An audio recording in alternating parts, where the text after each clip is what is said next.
ఏ కాలమున ధర్మమునకు హాని కలుగును, అధర్మము వృద్ధి నొందును, ఆయా సమయముల యందు శిష్ట రక్షణ, దుష్ట శిక్షణ, ధర్మ సంరక్షణముల కొరకు ప్రతి యుగమున అవతారము దాల్చుచున్నాను.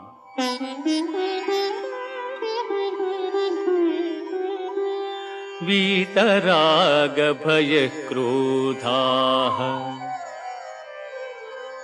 మన్మయా మాముపాశ్రితాః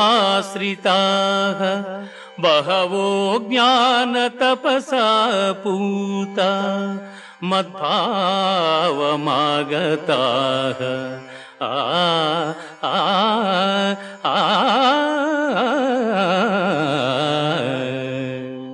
అనురాగము, భయము, క్రోధము వదలి నాయందు మనస్సు లగ్నము చేసి ఆశ్రయించిన సత్పురుషులు జ్ఞానయోగము చేత పరిశుద్ధులై నా సాన్నిధ్యము